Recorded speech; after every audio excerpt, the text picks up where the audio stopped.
llenar el oxígeno de la hemoglobina en los lugares donde tenía que ocupar, entonces había que darle una ayudita, ¿verdad? Y darle presión positiva de oxígeno vía un caño o lo que sea, ¿verdad? Y en el caso de que ya la respiración sea totalmente insuficiente, entonces vamos a tener que ayudarlo con la respiración mecanizada, ¿verdad? El respirador. Eso sería así, ¿verdad? Pero la medición de cómo se va a decidir esto es a través de la gasometría que alguien mencionó ahí. ¿Estamos de acuerdo? Sí, profe. Muy bien. Fíjense que el pH tiene, ¿cómo se llama? Un efecto sobre la saturación. Bien, esto sería el alfa, que sería amino terminal y carboxi terminal, ¿ven? Profe, una consulta que no viene tanto al caso. Adelante. Cuando el paciente está acidótico y el médico le indica el bicarbonato de sodio, ¿para qué sería, profe? Bueno, el bicarbonato es un derivado del ácido carbónico, ¿ya? El ácido carbónico tiene una particularidad de que se llama ácido, pero se comporta como base. ¿Se acuerdan que habíamos hablado del pH en una de las primeras clases? Sí, Que profe. ácido es aquel que libera protón y base es aquel que acepta protón. ¿Se acuerdan? Esa es al final la conclusión, ¿verdad? Bien, cuando un paciente está acidótico, ¿qué es lo que tiene aumentado en, en el sistema? O sea, en la sangre. En este caso vamos a delimitar nuestra conversación en la sangre. ¿Qué es lo que tiene aumentado ahí? Los protones, o sea, Los, así es, Grupo los, hidrógenos. los hidrógenos que en realidad son iones que se llaman protones. Bien. Protones. ¿Cómo? Protones Bien. nomás dije, doctor. Sí, está. Entonces, ¿qué es lo que nosotros necesitamos ponerle a ese paciente para que se vuelva en un estado ya homeostático, o sea, en su estado natural o normal, Una molécula que capte los protones. que capte los protones? Y uno de los como el bicarbonato se comporta como base, es decir, capta protones, retira del sistema, entonces el pH automáticamente sube. ¿Se entiende la idea, verdad? Pero, doctor, se llama bicarbonato por su, o sea, por su fórmula nomás. HCO3. HCO3, No por su claro. función. O sea, es por su cara, no por lo que hace más o menos. No, el nombre de bicarbonato es porque tiene un protón ahí incorporado dentro de su estructura nomás. ¿Se acuerdan que, por ejemplo, eh, si era, en este caso se pone bicarbonato de sodio y NaHCO3, ¿ven? Entonces se le llama bicarbonato de sodio. Porque, o sería monocarbonato de sodio, sería. Pero comúnmente se utiliza bicarbonato de sodio. Si fuera un ácido fosfórico, por ejemplo, se dice biácido, fosfato biácido de tal cosa, que también de calcio, por ejemplo. ¿Comprenden la idea, verdad? O sea, su nomenclatura tiene que ver con su estructura química, el bicarbonato, que tiene un protón incorporado dentro de su estructura, pero que en realidad se comporta como base. Profe, Porque yo eso, creo que a esto se le llamaban amortiguadores, ¿verdad?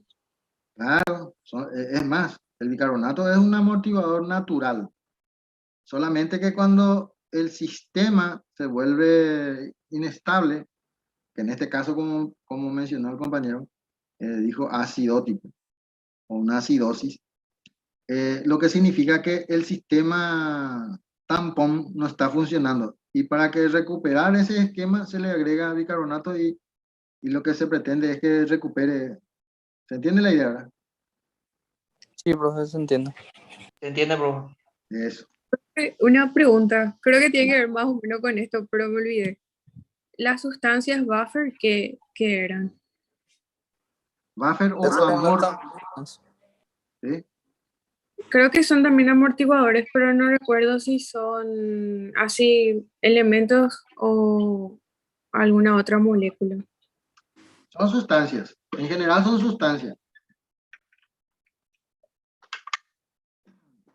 ¿Se acuerdan que habíamos hablado de que existían amortiguadores naturales que mencionábamos tres, por ejemplo? Uno del bicarbonato, el fosfato y la hemoglobina, por ejemplo. Pusimos como tres ejemplos al principio. Existen más, pero de menor importancia. Sin embargo, cuando queman las papas todos son importantes. Estaría el lactato y eso actuaba como ácido o como base de acuerdo al pH del medio. Como en el sistema biológico, en el sistema humano particularmente, no puede haber mucha variación, no puede haber, por ejemplo, 7,1 y 7,7, por ejemplo. O sea, las variaciones son mínimas. Tiene que ser 7,33, 7,3, 7,2, 7,2 ya es con 7,2 ya es medio complicadito, ¿verdad? Y a la misma cosa, 7,5, 7,6 ya es complicadito. Entonces las variaciones son pequeñitas para que altere todo el sistema. Y nosotros cuando hablamos en tampones, hablamos, por ejemplo, mencionábamos al principio pH 2, por ejemplo, que en el sistema biológico que yo le había hecho esa aclaración, no existe. O podemos hablar de pH 12, que en el sistema biológico no existe. Bien, entonces, pero para comprender el esquema de cómo funcionaban los amortiguadores de pH, poníamos esos pH que son extremos para el sistema biológico. Pero solamente con el objeto de comprender cómo es que cada sustancia amortiguadora actúa a un pH determinado como amortiguador. En otro pH ya no actúa como amortiguador. Sencillo. Y dentro de eso, habíamos mencionado que la hemoglobina, por ejemplo, actuaba como amortiguador, que el bicarbonato, a pH 7 y monedas, y también el bifosfato o biácido, el fosfato biácido, que son los más comunes y más importantes.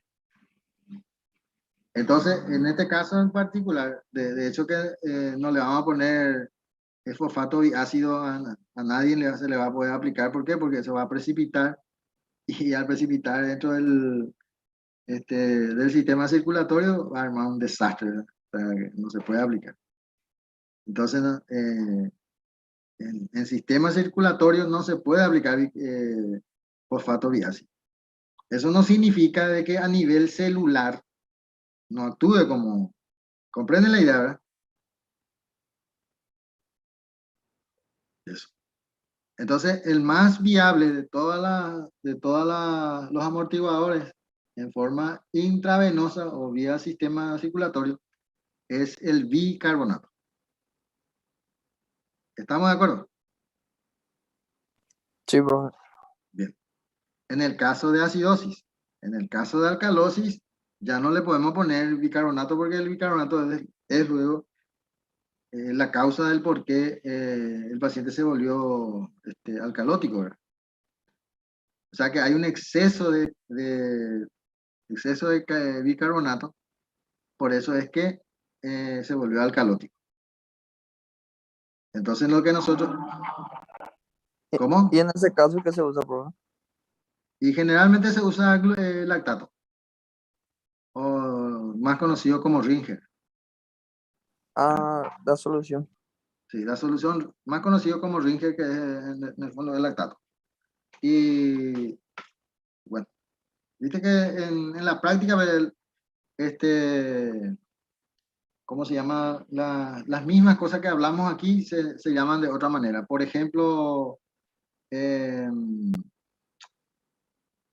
solución glucosada, y le llaman Es el dextrosa, profesor. Dextrosa, muy bien. Claro, porque tienen, ¿se acuerdan que le dije yo que los carbohidratos son D, los aminoácidos son L? Entonces, fíjense que la dextrosa en realidad es la glucosa. Se le llama dextrosa, ¿por qué? Porque es un carbohidrato que desvía la luz polarizada a la derecha. Dex, de D. Y es una exosa, dextrosa. ¿Ven?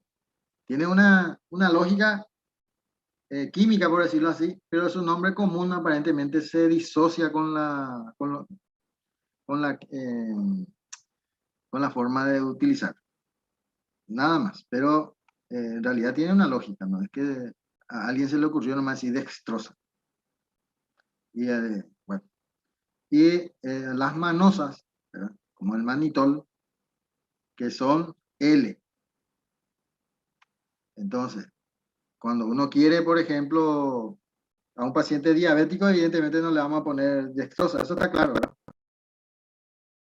Sí, profe. ¿Por qué? Porque su problema es justamente que no puede metabolizar los carbohidratos, y si vos le agregas más, probablemente le va a matar, ¿verdad? Entonces, se le puede agregar carbohidratos, pero tiene que ser un carbohidrato que no se pueda metabolizar.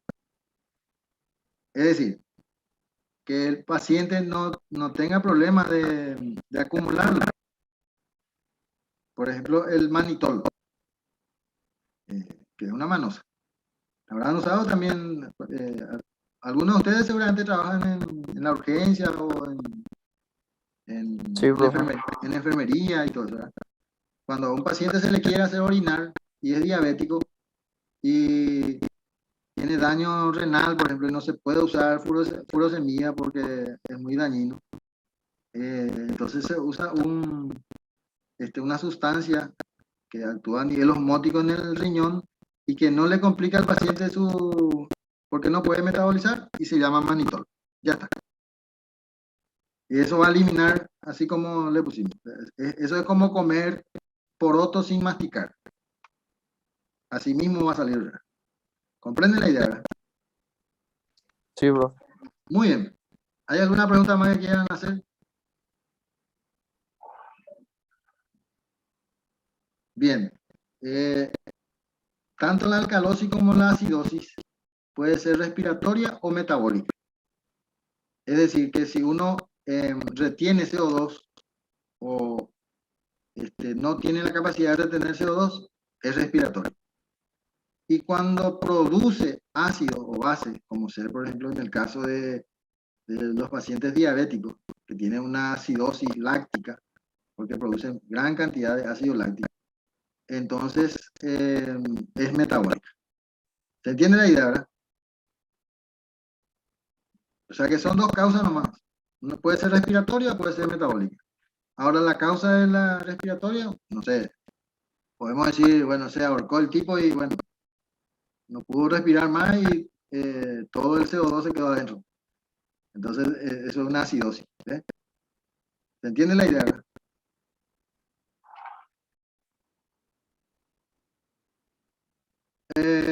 No es que sea menos frecuente, sino el organismo tiene más capacidad de amortiguar, por decirlo así. O sea, no permite que se sube demasiado y sin embargo parece ser que la acidosis le descoloca porque fíjense un detalle muy importante, que la regulación orgánica, sin meterle las moléculas, ahí participa el corazón, que aumenta el ritmo cardíaco en el caso de la acidosis y disminuye en el caso de la alcalosis. Y también la frecuencia respiratoria, misma cosa. Bien, y por otro lado, los riñones. El más eficiente, pero que tarda más, son los riñones, que son los que más amortiguan desde el punto de vista de los órganos. ¿Está bien? ¿Se entiende lo que diga? No quiero decir ahora sí, profe. que alguien me diga que los riñones son los amortiguadores. No, los amortiguadores son las sustancias. Los riñones son órganos que participan en la regulación del pH. Así como el corazón y también. Conste que al corazón no le mencionan, pocos son los libros que lo mencionan. Más lo mencionan a los pulmones y a los riñones. Y no sé por qué motivo no le mencionan al corazón. Bueno, yo considero que hay que mencionarle al corazón. ¿Por qué? Porque aumenta o disminuye el ritmo cardíaco de acuerdo a la circunstancia del pH. En el libro de Blanco no menciona algo, profe. No menciona. Sí, no, Blanco lo es muy particular. Bien, pero de cualquier manera, yo creo que hay que mencionarlo, como le dije. ¿Por qué? Porque yo estaría de acuerdo si es que no aumentara o sea, si se mantuviera invariable la ritmo cardíaco. Porque le vamos a mencionar. O sea, no sé cómo voy a decir. Se abre el ojo, no se abre el ojo, no afecta que sea, pero que aumente el caudal circulatorio para que se pueda orinar más, para que pueda meter más oxígeno, ¿no?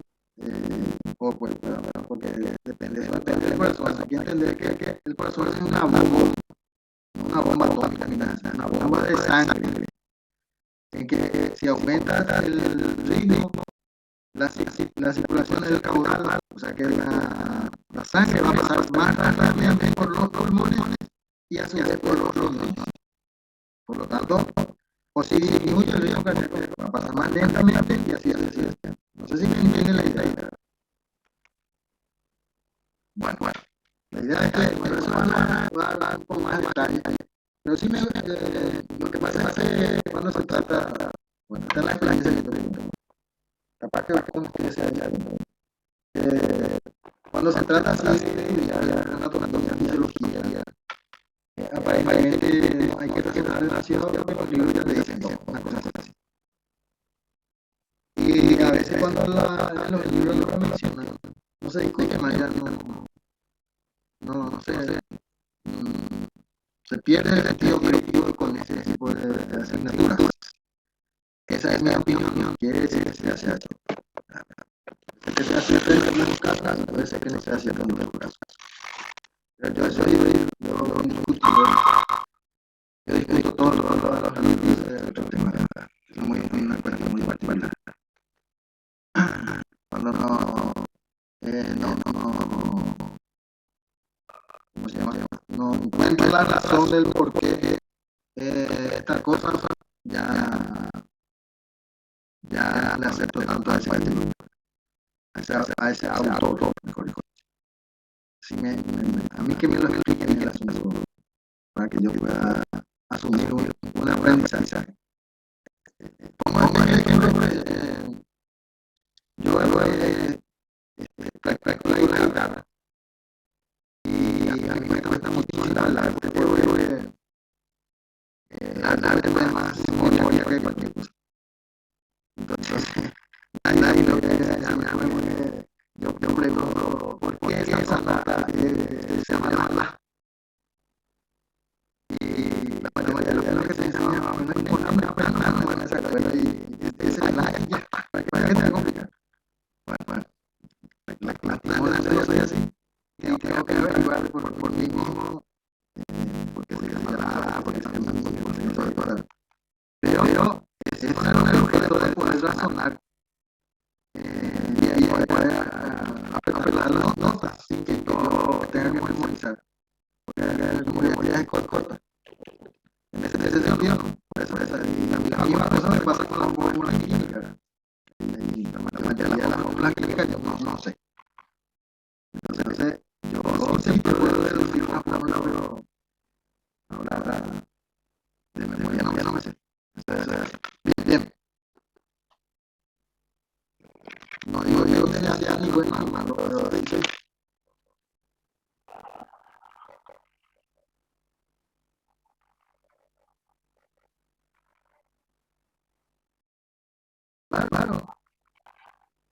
Claro que sí, el objetivo es, por eso cuando yo digo, me comprenden, porque a veces yo, en vez de facilitar la mayoría apenas mandarla y ya está. Y yo complico. Entonces, no me gustaría que eso ocurra con ustedes, que yo le facilite la comprensión de la materia, le complique. Entonces, siempre me pregunto si se comprende o no. Y si no me comprende, pues otra forma de poder que te comprendan, busco la forma y ya está, no hay problema. Y las preguntas te pueden hacer, y si puedo responder, respondo ahora mismo, y si no lo puedo responder ahora mismo, investigo de manera de responder. No quiero que yo sepa todo, sino más tarde ya con el maestro de internet, se puede mostrar ahí y hacer una pregunta que vamos a un planeta Marte. Y bueno, por supuesto, tiene la idea, ¿verdad? Bueno, o sea, si las personas son razonables, bueno, ahí vamos a sin problema. Bien, fíjense que esta estructura es la aplicada. Sigue siendo alfa, pero es la aplicada. Recuerda que la idea de toda esta estructura es alfa hélice, que tiene esta característica. Y la beta plegada tiene esta característica. Entonces,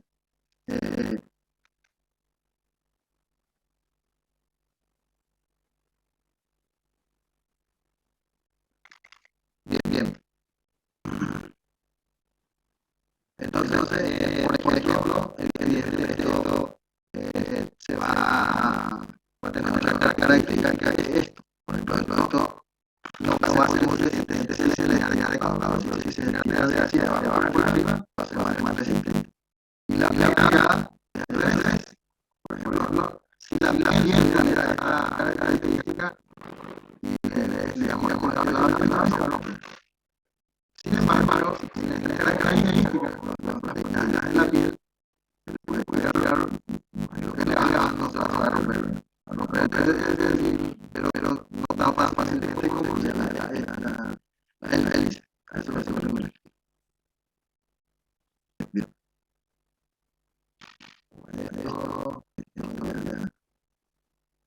Esto es esa.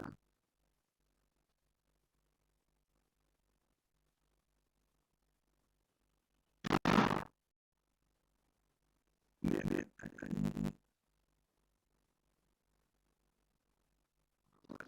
Esto sería, ven que esto es alfa hélice.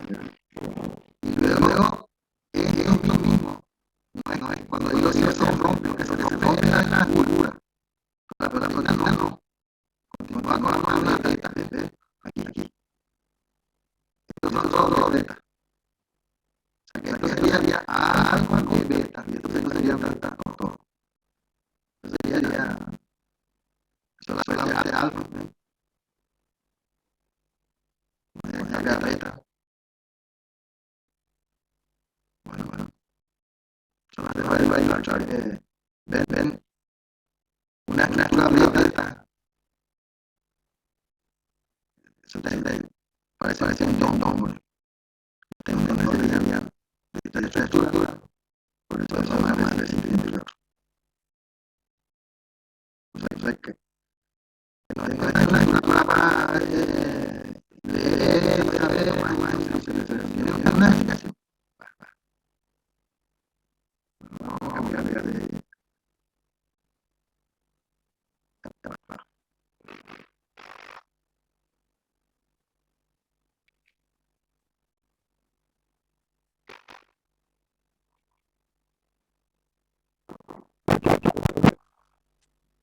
escucha. Cargar del LDL, el colesterol sería, digo. Sí, así mismo. Sería el colesterol. Son una lipoproteína de baja densidad. Pero es un indicador muy importante. ¿Por qué? Porque es el que,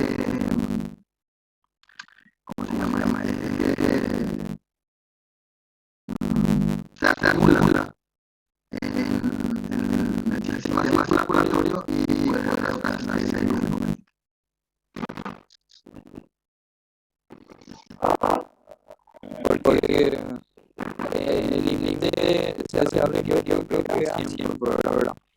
El límite Es es un examen de perfil físico. así mismo. Una que había resolver algo ahí. Continuamos ahora.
Bien, con respecto a las lipoproteínas, y esto es muy interesante tratar de no perder de vista, porque muchas veces uno lee los resultados de un laboratorio y se fija en el colesterol total y en el triglicérido y se olvida leer. Entonces lo que hay que fijarse es en todo, en el conjunto, no en uno ni en otro en particular, sino en el conjunto. Y el LDL es un indicador muy importante dentro de dentro de lo que es el lipidograma. El valor deseable siempre es por debajo de 100. Por encima de 150 de riesgo moderado, hasta 150 de riesgo moderado, hasta 200 es de alto riesgo y por encima de 200 ya es de muy alto riesgo. Son los parámetros que hay que... Y si, porque muchas veces las estatinas, por ejemplo, mejoran mucho el colesterol, pero el LDL no mejora. Entonces, de ahí es su importancia. Bien, ahora pasemos a lo que es la estructura secundaria, que son patrones repetitivos que forman a plegarse los polipéptidos y pueden predecirse con bastante fiabilidad a partir de la secuencia, o sea, de la estructura primaria, que es lo que habíamos dicho. Las estructuras secundarias más comunes son hélice alfa y láminas plegadas beta, o también llamado hélice beta, que es lo que ya le mostré hace rato. Bien. Entonces, si ustedes se fijan acá, todo parte en el sentido del... Lo que no quiero que confunda es la estructura primaria con la secundaria, porque lo que pasa es que no podemos hablar una sin la otra, porque una forma parte de la otra. En el sentido de que si no hay estructura primaria no puede haber secundaria, sencillo. Y la estructura primaria es la secuencia de aminoácidos formados por los enlaces peptídicos, una cuestión lógica. Entonces, siempre vamos a hablar del enlace peptídico y luego cómo se va formando la estructura alfa hélice y beta hélice. Bien, entonces aquí por ejemplo tenemos bien definido otra vez. Los 6 átomos del grupo peptídico están en el mismo plano debido al carácter de doble enlace parcial del enlace peptídico. ¿Se acuerdan del que habíamos dicho la estabilidad de la estructura primaria consistía en la resonancia, por ejemplo? Y justamente en eso consiste la resonancia. ¿En qué cosa? ¿Y Profe, para mí que no estamos viendo tu ¿En serio? proyección. Sí. A ver. Y sigue estando en el 1. Ah, sí, está en el 1. Bueno, vamos a ver. Pero está compartido ya eso. Profe, medio extraño es. No sé si puede ser un chiquitito más. Alzar. Sí. Ahí sí, ahí sí. Ahí sí. Bueno. Muestra 2 cuadros en una vez, profe, y se queda como por la mitad. Ah, ya, entiendo, sí, entiendo. Entiendo lo que está pasando. Y ahí se ve bien, ¿verdad? Por lo menos el primer cuadro. Sí, ahí se ve el de enlace peptídico. Ahí está. Muy bien. Bueno, entonces acá tenemos nosotros el enlace peptídico que sería estrictamente esto. Pero en realidad, todos los que están alrededor formarían parte del entorno y compartirían, por ejemplo, que el doble enlace en un momento dado puede estar acá, o puede estar acá, o puede estar acá, o puede estar acá. A eso es lo que le llamamos resonancia. ¿Se acuerdan? Por eso decíamos que era un salto parcial. Porque si fuera total, esto se ionizaría y terminaría toda la historia. Acá se corta acá y cada uno por su lado, cada aminoácido por su lado. Y ya está. Y por otro lado, aquí también se ve mejor el carbono alfa. ¿Ven? Y este sería el carboxi de uno de los aminoácidos. Y este sería el amino del otro aminoácido. Entonces acá se une. Y este es el carbono alfa del otro aminoácido. O sea que siempre vamos a tener 2 carbonos alfa. Y fíjense que estos carbonos alfa se alejan uno de otro. ¿Ven? O sea que si nosotros estableciéramos, por ejemplo, por carga esto, el oxígeno, ¿qué carga tendría? Negativa. Negativo. ¿Y el nitrógeno? Negativa. Negativo. ¿Ven?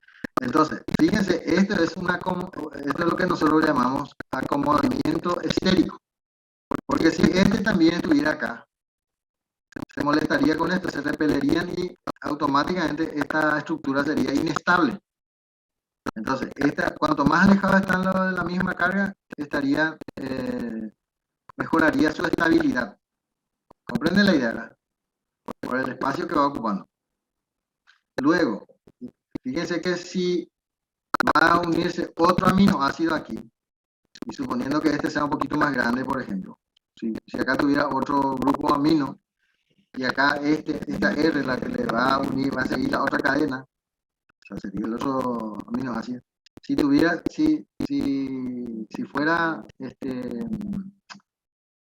negativo, y acá es negativo, automáticamente se coloca a este lado del negativo, ¿ven?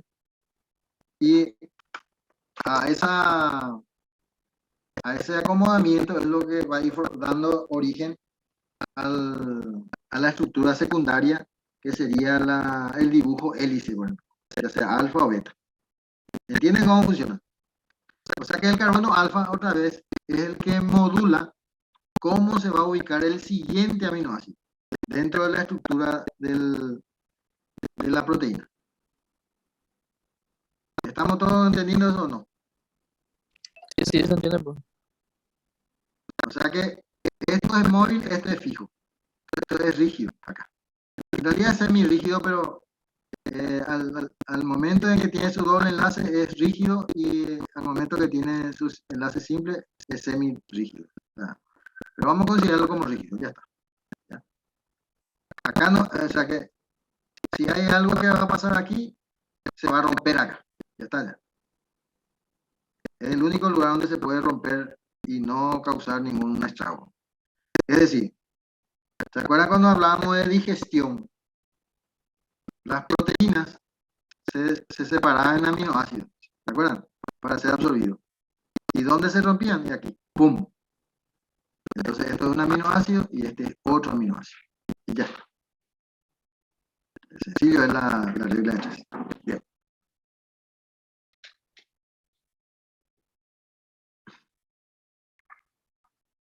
Y esto es lo que hablábamos un poco de la resonancia. ¿Ven? En un momento está acá, en otro momento está acá, en otro momento va a estar en otro lugar y así, eso sería. ¿Verdad? O sea, siempre va a ser un enlace parcial. ¿Verdad? Sin embargo, el carbono alfa puede rotar fácilmente, sin problema. Y solamente el enlace peptídico es el que se va a volver rígido, que ya dijimos varias veces. Entonces, no vamos a... Entonces sería de esta manera. ¿Ven? Hay rotación libre alrededor de los enlaces alfa, ya sea del uno o del otro aminoácido, siempre va a ser sobre el carbono alfa. Y eso es el que permite que los aminoácidos grandes se alejen o de diferentes cargas se acerquen o de iguales cargas se alejen y así sucesivamente.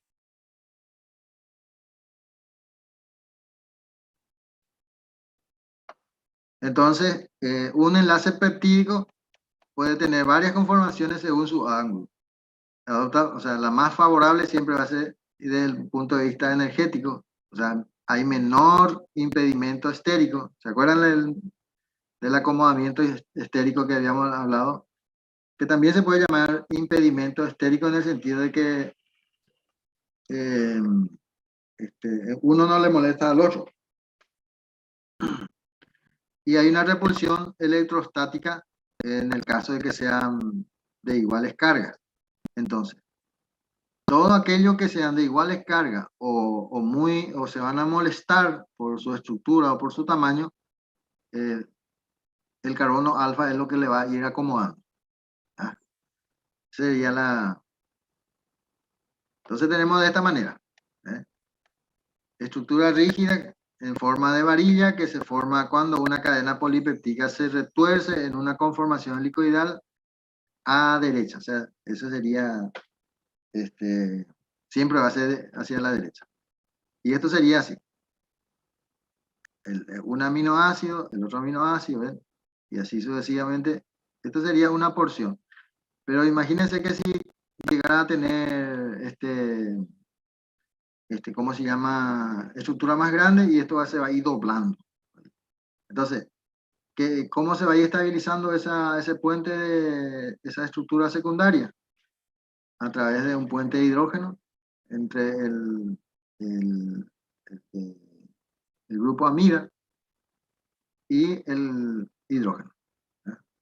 Y el grupo amino con otros aminoácidos que van a ir por detrás. Y eso es lo que va a ir dando la estructura helicoidal. O sea que esto así, fíjense.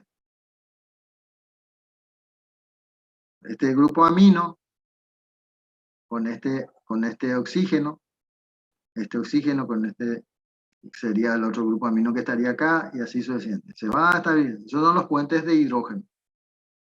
O sea que básicamente esta estructura está estabilizado por puentes de hidrógeno.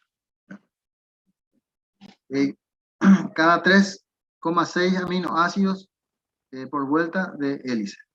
O sea que aquí hay 6 aminoácidos, aquí hay, mejor dicho, 3,6 aminoácidos, 3,6 aminoácidos, 3,6 aminoácidos y así sucesivamente. Bien. El tamaño entre vuelta y vuelta es de 1,5 angstrom o 0,15 nanómetros. Y el giro siempre es a la derecha. O sea que es de extrógiro. Fíjense que los componentes son levógiros. Pero la estructura final es dextrógira. No sé si me entienden la idea.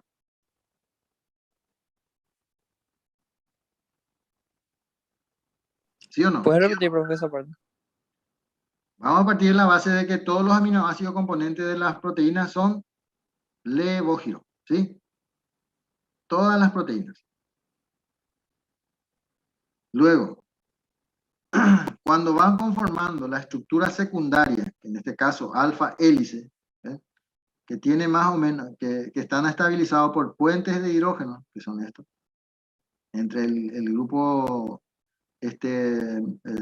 amida y el grupo amino, se van conformando puentes de hidrógeno y eso es lo que le estabiliza. Si esto rompemos, esto se extiende todo. Ya está. Bien. Entonces, este giro siempre es a la derecha. Él siempre gira a la derecha. A la derecha, a la derecha, a la derecha. Al final, los alfa hélices giran la luz polarizada a la derecha. Resultado final. Siendo que sus componentes son L. O sea que individualmente giran la luz polarizada a la izquierda. Pero en conjunto giran la luz polarizada a la derecha. ¿Estamos de acuerdo? Sí, profe. Eso.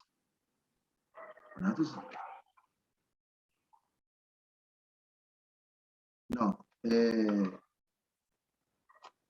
Armstrong es una medida, ¿cómo se llama? Una nanomedida sería, ¿eh?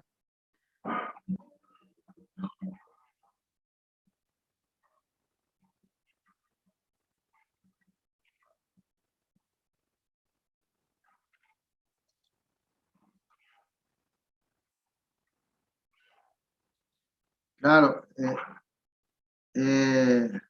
A ver.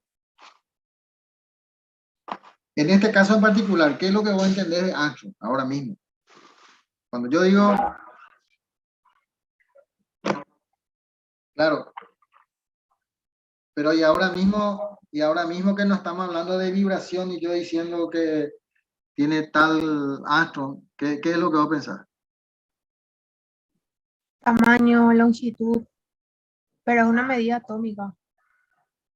Es una medida, no sé, nanométrica sería, no puedo decir métrica, porque es muy pequeña. ¿Se entiende la idea?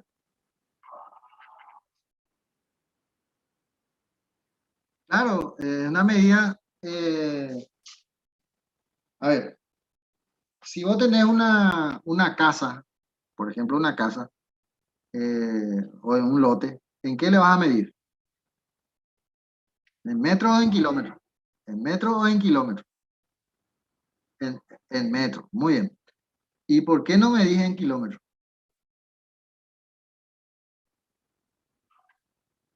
Claro, las dimensiones son tan pequeñas que poner en kilómetros te va a complicar. Así es, ¿se entiende la idea? Muy bien.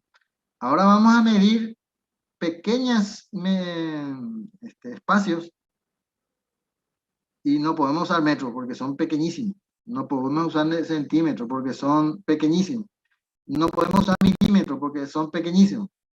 Entonces, o usamos como nanómetro, o sería 9 veces menos que un milímetro, o Armstrong, que sería en honor a un científico que logró medir estas cosas. Que está estandarizado cuánto vale un Armstrong, cuánto nanómetro es un Armstrong.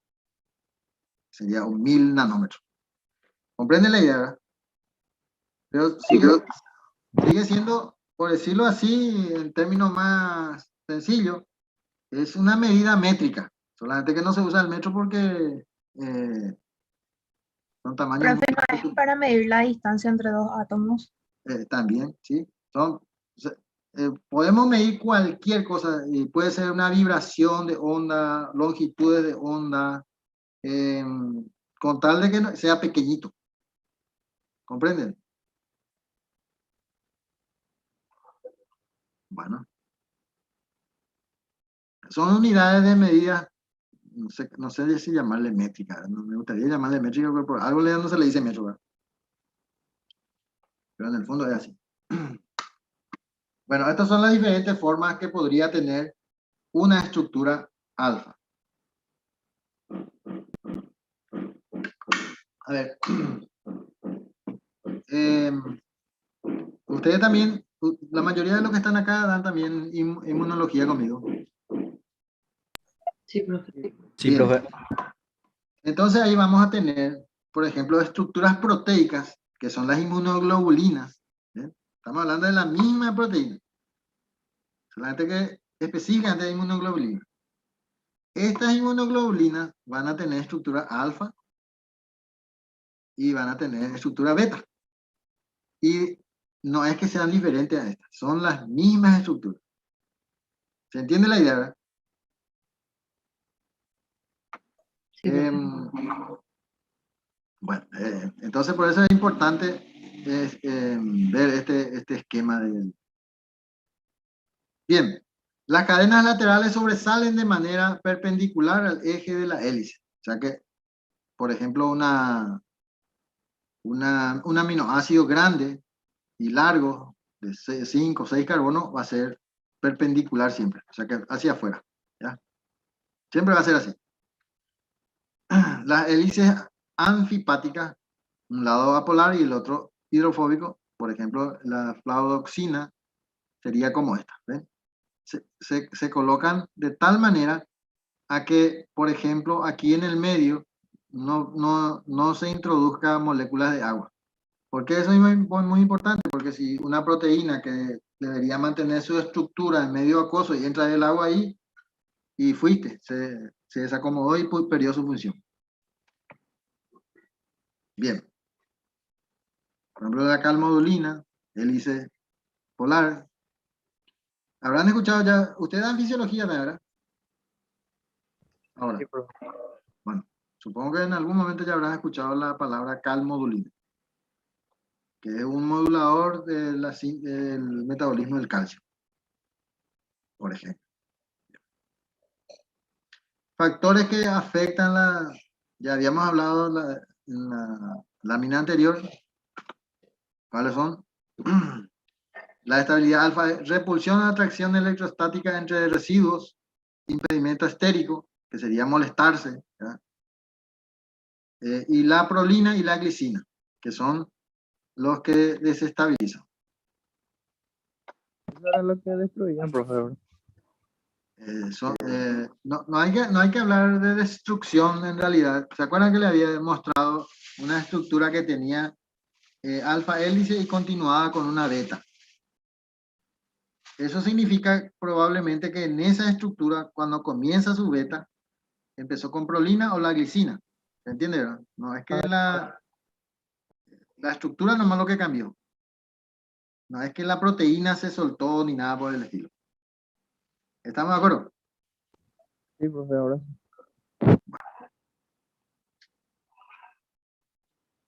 Es. Muy bien. Bueno, acá están dos proteínas, mayoritariamente por mioglobina, o sea, alfa, ¿ven? Alfa, alfa, alfa, todo es alfa, ¿ven? Prácticamente todo alfa, que es muy difícil de encontrar. ¿Ya? Acá tenemos uno que es prácticamente alfa, pero tiene beta también. Acá tiene beta, beta, beta. Pero prácticamente todo es alfa. En este caso la bacterodoxina.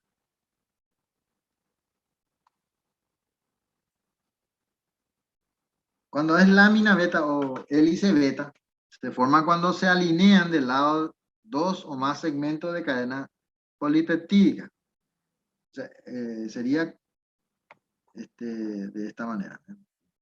Así, ¿ven? En vez de que esto sea hélice, alfa hélice, se une con la otra cadena y luego, bueno, se llama beta, nada más. Por eso que eso va a depender mucho la función de la proteína para que tenga alfa o beta, o ambas. O sea, lo que no hay que caer es en el error de pretender de que todas las proteínas tienen que ser alfa o solamente beta. No, puede ser alfa, beta, beta, beta, alfa, alfa, todo. O sea, no hay ninguna restricción con eso. Solamente lo que tenemos que identificar que ¿cómo se llama? la parte donde están los aminoácidos en forma consecutiva va a tener o es alfa o es beta. ¿Se entiende, verdad? Una orientación tiene que tener, no es que va a estar indefinido. Y luego, de acuerdo a su función, puede ser más alfa o más beta. O sea, eso ya es de acuerdo a la función que va a cumplir. Por ejemplo, la mioglobina vimos que es prácticamente alfa. Porque la función de la mioglobina, ¿cuál es?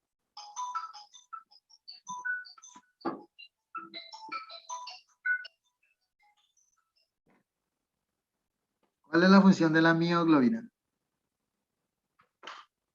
Si no me equivoco, doctor, no es transportar el calcio.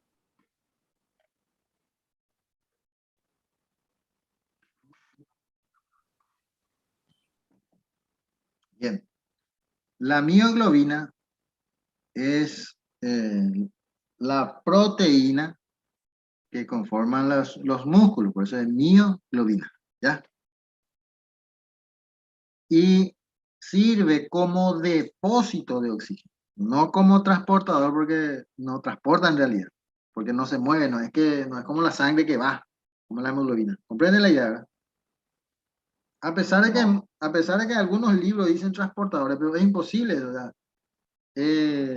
Al no moverse, ya, vamos a ver, qué sé yo no puedo decir que un árbol que pueda transportar algo. O sea que voy a cargarle a un árbol una bolsa para que llegue a Ciudad del Este. Imposible eso. O sea, no hay forma que eso ocurra porque el árbol es fijo.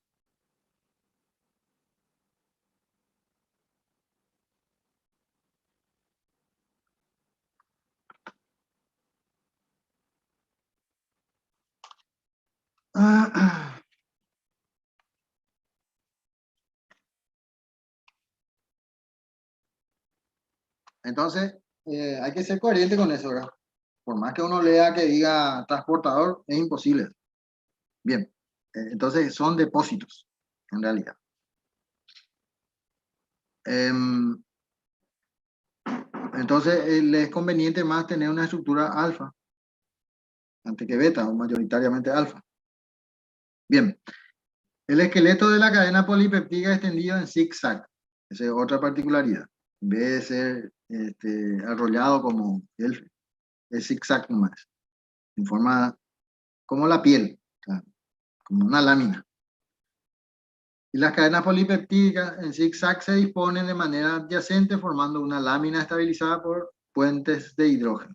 Muy similar a la estabilizadora de la alfa hélice, pero en forma lateral. Y la lámina beta o hélices beta, paralelas, cadenas orientadas en la misma dirección y antiparalelas las que son orientadas en dirección contraria. La que tenemos de esta manera, entonces así. ¿Ven? La que ven aquí, 1, 2, 3, 4, 6, va acá. Y la cadena que está al lado también va, serían las paralelas. Y las antiparalelas sería al revés.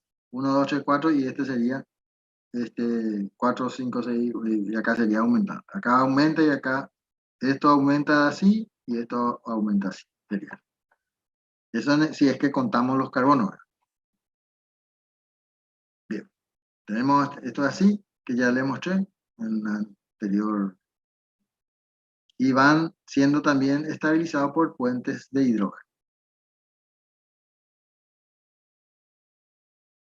Ya vimos, ya no. Los giros, o sea, los giros serían, ven que acá esto es alfa y esto sería beta, ¿sí? Y esto está unido acá, no es que está suelto, sino acá se muestra como suelto para indicar mejor, ¿no? Pero están unidos, entonces hay un giro ahí. Y son elementos de conexión entre hélices alfa y o láminas beta. Ahí donde empieza la cadena beta, ahí empieza el giro que le llamamos. Y determinan un cambio de dirección de la cadena polipeptídica y se forman un puente de hidrógeno entre un residuo y el situado en 3 aminoácidos después. Y ahí entonces estaría la prolina y la glicina abundan en estos giros. ¿Se acuerdan que le había dicho yo que no es que se rompe la proteína, sino la estructura. ¿Y cuál era la que rompía, por decirlo así, la estructura? Era la prolina y la glicina, ¿se acuerdan? Y ahí es donde le llamamos giro. El giro de alfa a beta o de beta a alfa. Da lo mismo.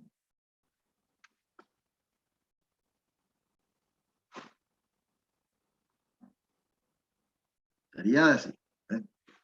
Esto Solo- sería... Sí, La sí, prolina y la glicina pueden producir estos giros, profe, ¿verdad? ahí está, sí. En esos lugares empiezan los giros. Es decir, que se rompe la estructura hélice y empieza la estructura beta. Esa sería, y eso se le llama giro. ¿Está bien? No, y el comienzo de otro serían entonces. Así mismo, eso, así mismo. Bien.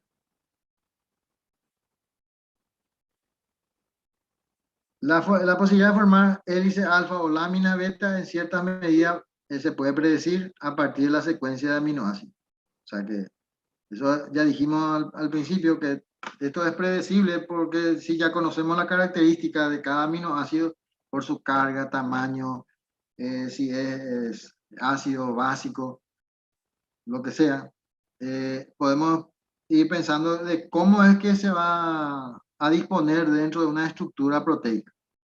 O sea que se puede predecir eso, no es que no es un azar lo que quiero decir, no es que es producto del azar, sino producto de unas cargas. Bien, esto solamente para cargas y tamaño, que ve que la parte estérica también es muy importante. Bien, bien, eso.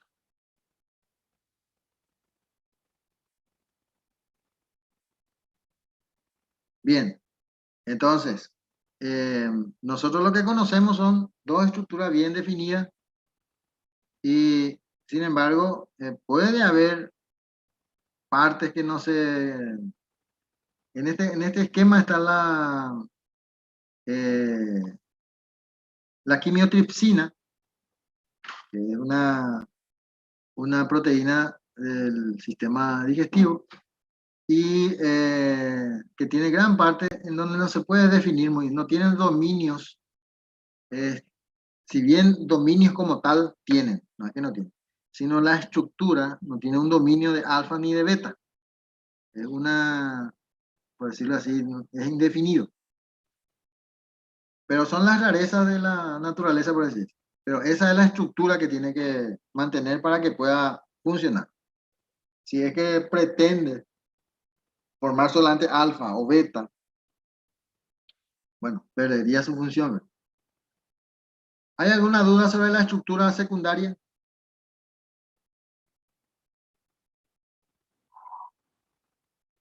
Bien, entonces pasemos a la estructura terciaria. La estructura terciaria tiene que ver con la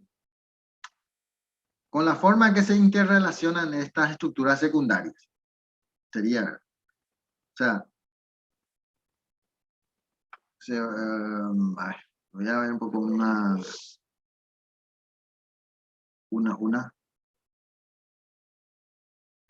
Bueno, no está acá la.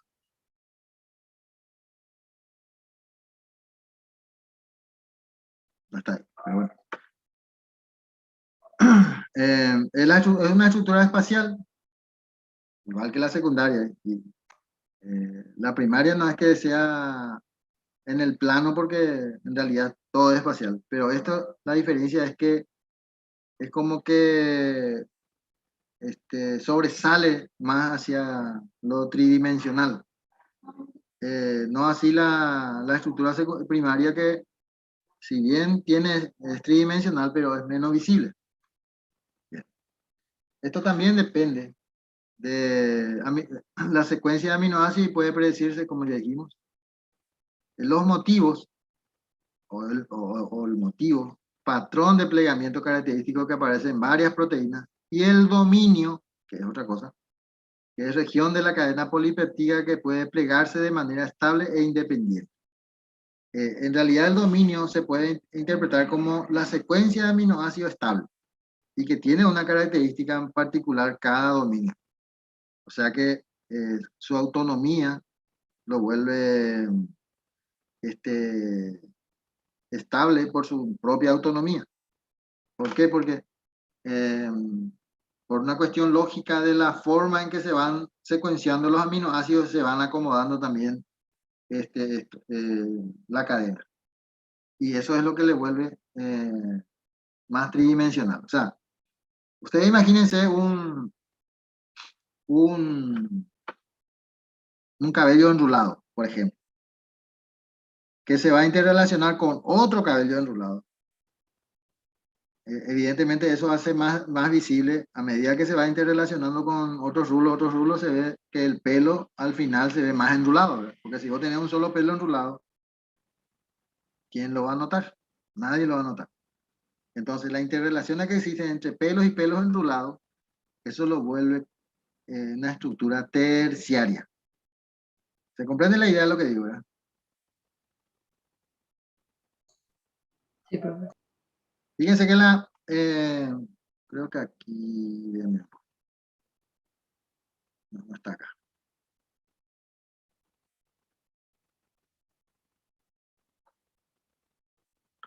Fíjense que aquí, esta mioglobina que está acá, ¿ven? Esto es una estructura secundaria, ¿ven? Esta es otra estructura secundaria, esta es otra estructura secundaria, esta otra, y así se siente. ¿Se entiende, verdad? Como cada porción es una estructura secundaria. Pero todo el conjunto aquí, ¿ven cómo se interrelaciona esta estructura secundaria con esta estructura secundaria? Y esta con esta, y así entre todos. Esto sería la estructura terciaria. O sea que la mioglobina tiene estructura primaria, secundaria y terciaria. ¿Se entiende, verdad, lo que digo? Eso. Porque esto es comprender de manera gráfica, luego después es más fácil de ver esto.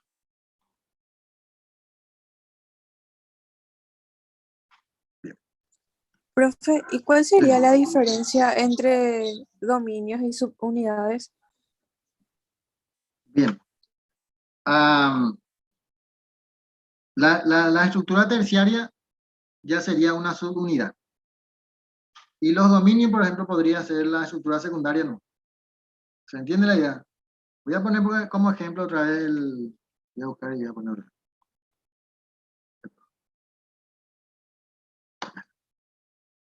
Bueno. Aquí está.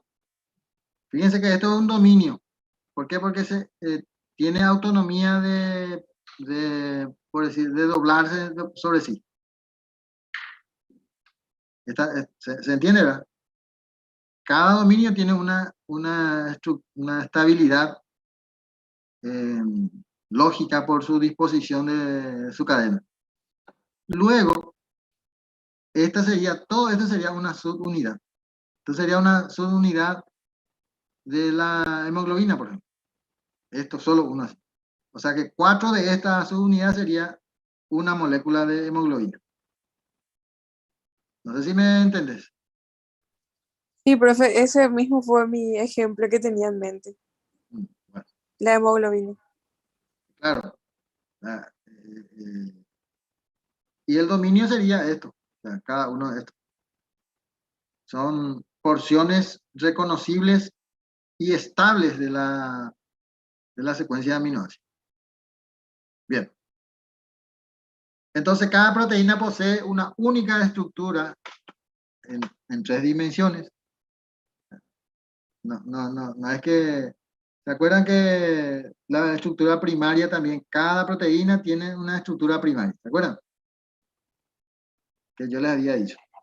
Luego, ahora decimos lo mismo. Todas las proteínas, o cada proteína, tiene una única estructura terciaria. O sea que la mioglobina, por ejemplo, es único por su función. O sea, de hecho que su estructura es lo que le ofrece la oportunidad de cumplir su función. Si se desnaturalizara la mioglobina, Es decir, pierde, por ejemplo, su enlace peptídico o pierde su enlace, ¿cómo se llama? Puentes de hidrógeno, lo que sea, automáticamente pierde su función, que sería la desnaturalización. Y de acuerdo al grado de pérdida de función, Profe, entonces, sí, una consulta. ¿Hasta qué estructura se llega cuando se desnaturaliza? la estructura primaria se extiende completamente. Bueno, hay que entender que todo, o sea, se dice en la desnaturalización que pierde hasta la estructura secundaria, o sea, que conserva su estructura primaria. ¿Entiendes lo que es? La secuencia. Pero que si se descompone también la primaria, bueno, sigue siendo desnaturalización. No sé si me comprenden la idea. En teoría, la pérdida de la estructura, suponiendo de que sea mioglobina que tiene hasta la estructura terciaria. Entonces, su pérdida de estructura terciaria solamente conserva la secundaria, de igual manera es una desnaturalización. Pero en teoría es perder también la estructura secundaria, terciaria y secundaria. ¿Se entiende la idea, verdad? Sí, profe. Por eso que tener el sentido crítico de la situación, una cosa es lo que dice la teoría, pero eso es con el fin de que podamos entendernos todos. Pero vamos a suponer que una proteína que se haya descompuesto hasta en sus aminoácidos, eso se desnaturalizó completamente. ¿Entiende la idea, verdad? Pero la teoría dice que ya está la secundaria, ya está ya. Bien. La estructura terciaria de una proteína depende de la secuencia de aminoácidos, como siempre. La función, conste que esto es un libro, hay un libro que dice que no, que también me parece absurdo, ¿verdad? ¿Por qué? Y porque si nosotros, la secuencia de la estructura primaria, si no estuviera la estructura primaria, no tendríamos ni la secundaria ni la terciaria, sencillo, ¿verdad? Por lo tanto, la estructura terciaria de una proteína depende de la secuencia de aminoácidos, que es como decir la estructura primaria. La función de una proteína depende de su estructura terciaria. Es lo que decíamos, si la mioglobina que tiene estructura terciaria pierde su estructura y pierde su función. Se estabiliza mediante puentes disulfuros y fuerzas no covalentes. Y dentro de la gran variedad de las proteínas se reconocen algunos patrones estructurales que son comunes. Conocer la mioglobina y la hemoglobina son estructuras. Bien, esto sería así, ¿ven? Esto sería acá, vamos a suponer que sea alfa hélice o beta hélice, da lo mismo. Y este otro. Y aquí es donde, ¿ven? Donde se van a unir. ¿Y quiénes son los que más van a estabilizar?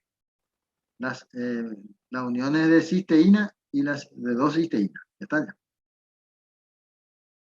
Luego, estos van a colaborar en este orden. 1, 2, 3, 4.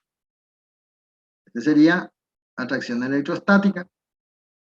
Esto sería puentes de hidrógeno. Esto sería interacciones hidrofóbicas. O sea, todos estos participan de la estabilidad de la estructura terciaria. ¿Dónde está? ¿Está? ¿Dónde está? Acá. Volvemos otra vez, ¿eh? Ven que aquí hay puentes de hidrógeno, que es la que estabiliza la secundaria. Pero aquí cuando para que esta estructura permanezca así como está, aquí necesita unirse aquí esto con esto. Y ahí tiene que estar puente de hidrógeno, puente de disulfuro en primer lugar, atracción electrostática, puentes de hidrógeno. Y así sucesivamente, esto, así donde se dobla, ¿ves? Porque si esto no estuvieran así, hay que entender que esta proteína, por ejemplo, está en solución, o sea, que está en sistema acuoso. ¿Qué significa eso? Que si alguien no hay ninguna fuerza que lo sostenga, esto se va a ir voloteando y no va a tener una estructura definida. No sé si me comprende lo que quiero decirle. Bien. Entonces, estas son las fuerzas que participan para sostener esa estructura.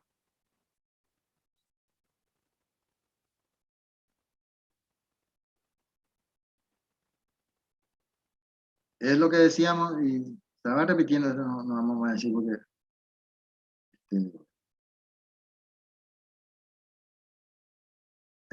algunos que son, como decíamos, son similares.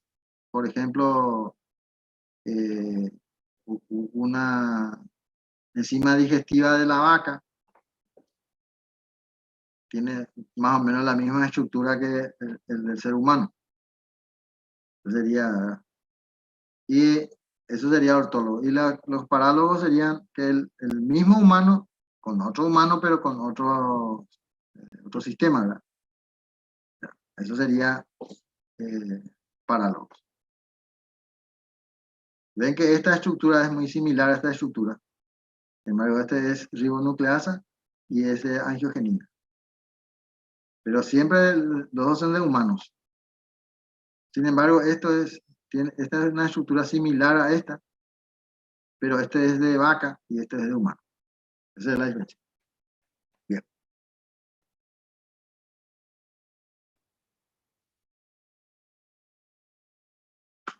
Ahora vamos a ver un poco brevemente las proteínas fibrosas y globulares.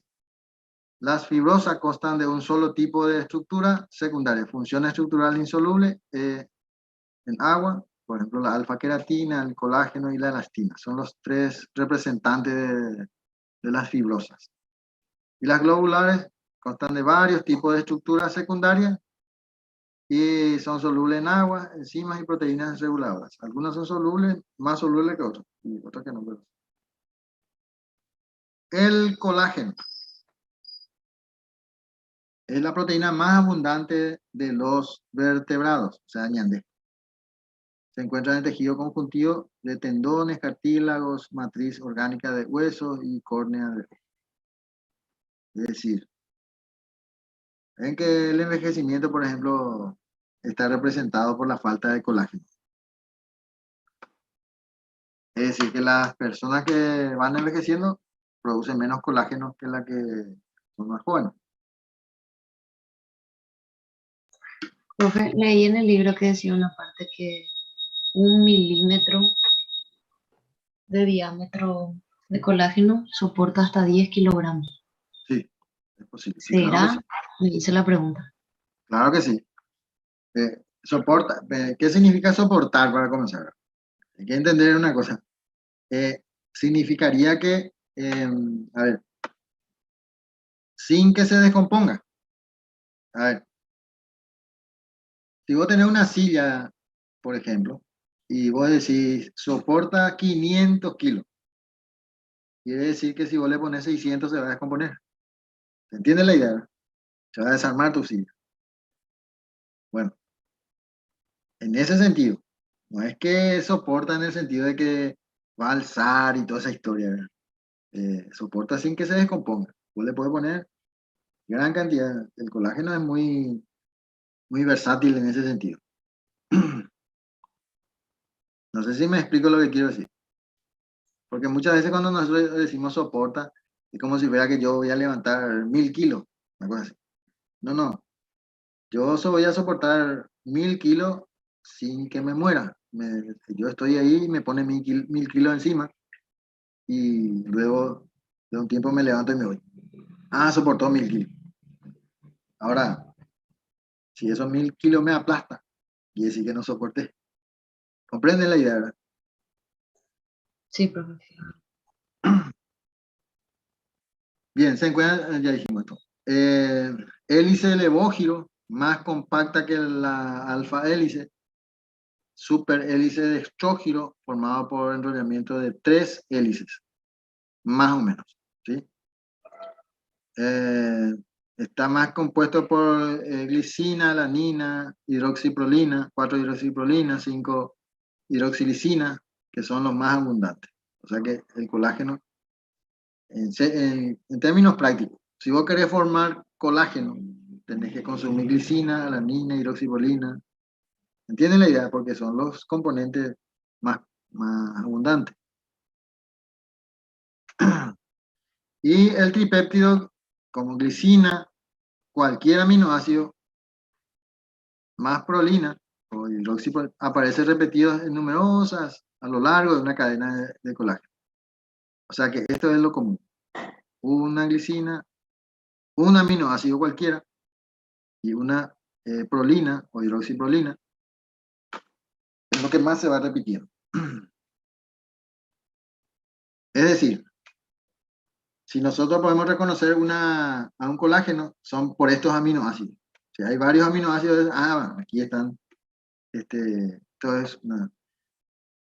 Entonces, pueden formar triple hélice del colágeno. Por ejemplo, colágeno del tipo 1, alfa 1, alfa 2, por ejemplo, tendones, hueso y piel. Colágeno del tipo 2, cartílago. Colágeno del tipo vasos, piel, recién nacido, pared intestinal. O sea, serían los componentes más comunes en estos casos. Entonces el colágeno del tipo 1, por ejemplo, son los más resistentes, por decirlo así.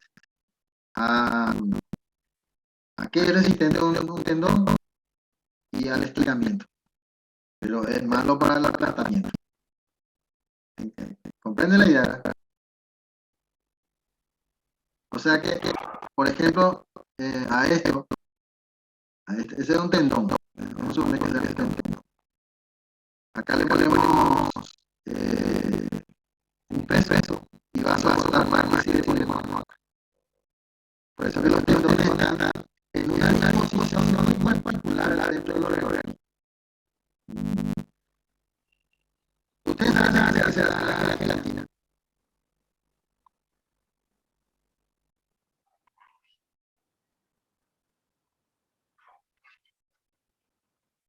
Sí, claro, son proteínas.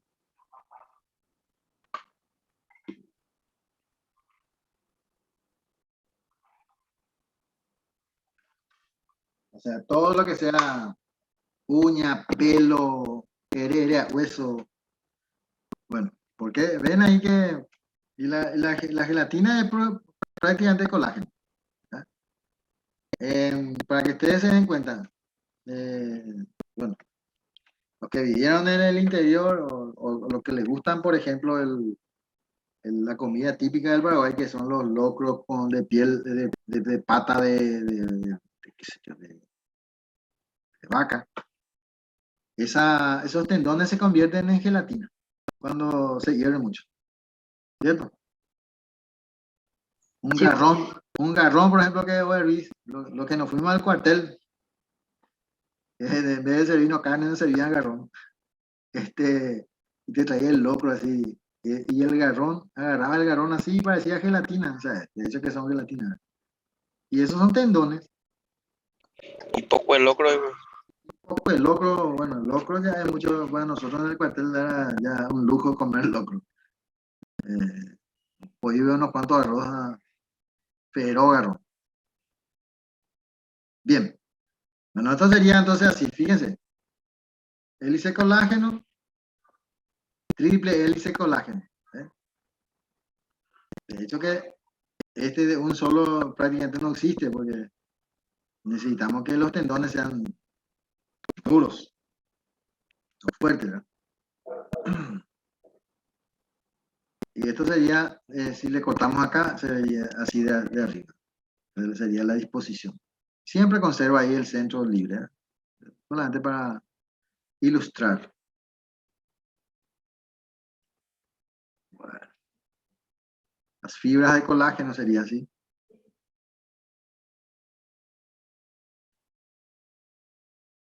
Bueno, esto es lo que yo les decía un poco, que ocurren después de la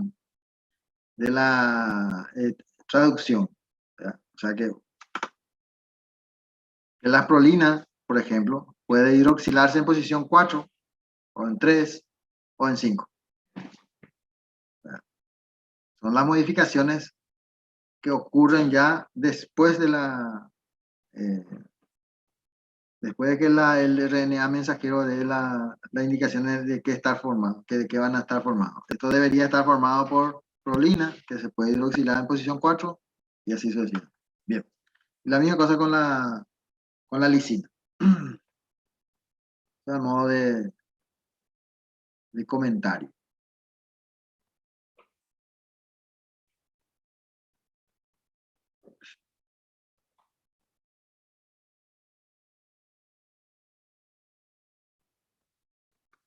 Las enfermedades del colágeno. El escorbuto es el más común de todos, ¿verdad? Fragilidad capilar, hemorragia, lesiones cutáneas, déficit de vitamina C, síndrome de osteogénesis imperfecta, los niños de cristal, muy poco, ¿verdad? Hace como 10 años atrás apareció un niño de cristal. Síndrome de Ehlers-Danlos, que es la piel hiperextensible, exceso de movilidad en las articulaciones, roturas de arterias y vejiga, son más graves. Más común es la piel hiperextensible, eso que suelen aparecer algunos en los circos, eso que es agarra, saca del mentón y la piel lleva hasta su nariz. Todo eso son enfermedades del colágeno, algunos son más graves que otros. No, ese no es el más común.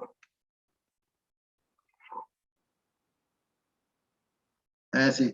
Y generalmente tiene una cicatriz queloide, o sea que una cicatriz así parece que le hicieron un cigarro ahí. Generalmente de esa característica. La globina que sería representada por la hemoglobina o la mioglobina, que da lo mismo. Acá tenemos, dijimos que la mioglobina prácticamente era alfa, pero eso no quiere decir que no tenga beta. Claro que tiene. Ustedes van a ver, por ejemplo, la hemoglobina tiene 2 unidades alfa y 2 unidades beta. O sea, que son de 4 unidades. Quiere decir que tiene una estructura cuaternaria. Es decir, fíjense que esto era una estructura terciaria. Pero si esta estructura terciaria se correlaciona con esta estructura terciaria, automáticamente se convierte en estructura cuaternaria. ¿Se entiende la idea, verdad? No todas las proteínas, para cumplir su función, tienen que tener sí o sí estructura cuaternaria. Pero sí tiene que tener estructura terciaria. Por ejemplo, la hemoglobina. Sí. Hasta terciaria es aceptable entonces para cumplir su función de proteína, por favor. Sí, O el requisito mínimo. claro. Por ejemplo, en el caso de la mioglobina, terciaria. Pero en el caso de la hemoglobina, indefectiblemente tiene que ser cuaternaria. Porque son las subunidades, esta es una subunidad, esta es otra subunidad, que se correlacionan, y 4 de estos se correlacionan y se convierte en hemoglobina. Fíjense que acá, este es el grupo M, esta es la mioglobina. Y este sería una subunidad de la hemoglobina, que corresponde a una mioglobina. Quiere decir que la hemoglobina es 4 subunidades de mioglobina. Y entonces acá, fíjense, acá tiene el grupo M, este es el rojo. Acá puede albergar una molécula de oxígeno. Este sería la segunda subunidad. Acá también puede albergar una unidad de una molécula de... Y luego 4 de estos. A esto es lo que yo me refería. Cuando se llena esto, se llenan las 4 unidades, se dice que está saturado. Entonces nuestra curva, por ejemplo, cuando mostrábamos, esto es más fácil de llenar, con baja presión ya se llena eso. Pero llenar 2, por ejemplo, ya cuesta más, llenar 4, por supuesto, llena más. Cuesta más. Bien. Y esto sería el grupo M. En el centro tiene un átomo de hierro, exactamente. En el caso de la clorofila, por ejemplo, es muy similar y casi igual. Con la diferencia que en vez de tener hierro acá tiene magnesio, por ejemplo. Y así sucesivamente hay otras estructuras que no son de seres humanos, son de otros seres vivos, de otras especies. No de humanos ni de animales superiores, sino de hongos, por ejemplo, que puede tener otro, selenio, y así sucesivamente se llama de otra manera, pero la estructura es la misma, solamente en esto cambia. Por eso cambia de color. ¿Cómo? Selenio, claro, por ejemplo. En el caso de las plantas, esto es magnesio y es verde. En el caso de los humanos y seres superiores es hierro y es rojo. Cambia de color. Entonces vos podés decir, por ejemplo, ¿cómo es que se originó entonces el increíble Hulk? Si es que, suponiendo de que no sea, que la ficción se convierta en, en realidad. De magnesio. Claro, ¿ven? Solamente se le cambió ahí el magnesio y automáticamente se convierte en verde. Y nada más. O sea que el increíble Hulk en teoría tiene magnesio en vez de hierro. No diga, profe, ni los perros se van y se inyectan magnesio, man. El magnesio después en el metabolismo, ¿verdad? Que el magnesio tiene una propiedad espectacular dentro del metabolismo, sobre todo de los carbohidratos. Y esto es elemental para, para entender después por qué a algunas personas les sube el nivel de azúcar en sangre y a otras no. Y así sucesivamente, ¿verdad? ¿Por qué? Porque probablemente, o sea, cuando sean ustedes médicos de verdad, antes que determinar si un paciente es diabético o decirle que probablemente es prediabetes, una cosa así, y antes tiene que medirle su magnesio, porque probablemente, si no es hereditario y toda esa historia, o un paciente que no tiene antecedentes, lo más probable es que su magnesio está debajo y por eso su azúcar está alto, porque el magnesio incide directamente en el metabolismo de los carbohidratos, que después vamos a ver ahora eso. Pero es importante ir mencionando algunos detalles porque después capaz que me olvide. Bien, ¿qué les parece si dejamos en este punto? Nosotros nos rendimos, o sea, ustedes van a rendir con la profe Ana el primer parcial, que supongo que sería de mañana en 15. Así es, ¿verdad? ¿O no? Bueno, entonces les adelanto, solamente lo que dieron con ella. Ustedes no tienen que estudiar lo que dan conmigo, porque no, yo no voy a poner ningún tema ahí.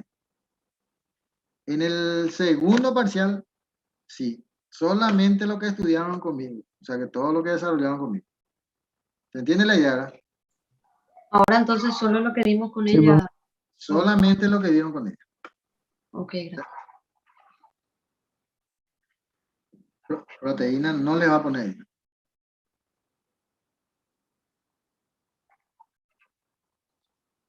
Sí o sí.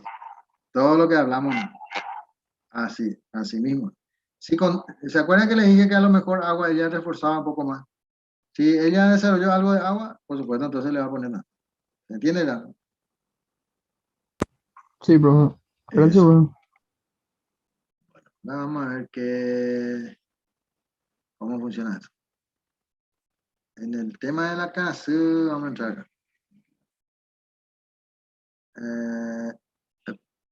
Estamos en aquí.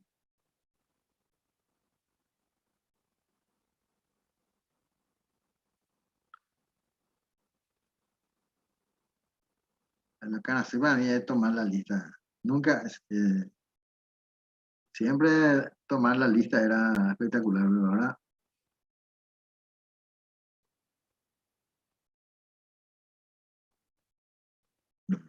iniciar clase.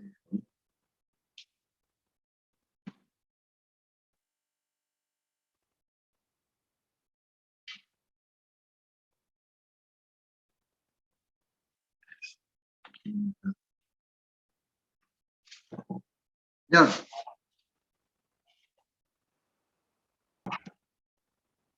¿En qué mes?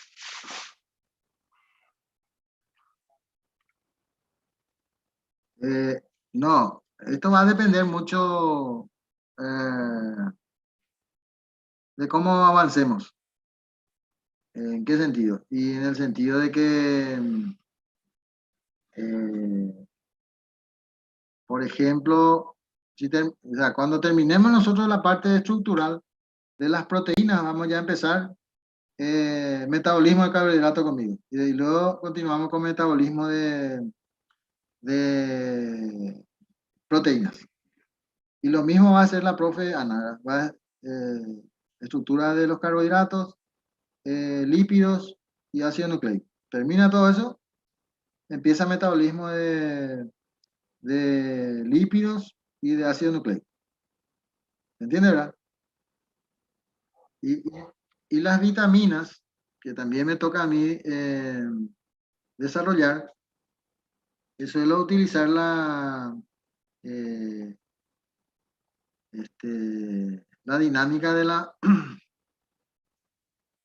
que a medida que vamos incorporando, por ejemplo, metabolismo de carbohidratos, ya le vamos incorporando las vitaminas que participan en el metabolismo de los carbohidratos. Y después cuando desarrollemos metabolismo de proteínas, le incorporamos ahí las vitaminas que participan en el metabolismo de las proteínas. ¿Se entiende lo que digo, verdad? De tal manera que no vamos probablemente a tener, o si vamos a tener, voy a explicar así en general, una cosa así más general, ¿no? Pero lo que a mí me interesa es que ustedes comprendan en qué proceso metabólico participan las vitaminas, no que me aprendan la fórmula de la vitamina y no una cosa así. No, más, sí, más funcional, exacto. Bien. ¿Cómo? Y vamos a ver porque yo creo que vamos a tener, por lo menos los viernes, con la profe Ana, algunas prácticas básicas, y por ejemplo, hidrólisis de carbohidratos, por ejemplo, puede hacer fácilmente. Son las prácticas más fáciles que hay. Solución de proteínas. Rompemos un huevo y vemos ahí cómo se resuelve, cómo se comportan las proteínas del huevo, y vamos mostrando así coincidentemente con lo que dice la teoría, ¿verdad?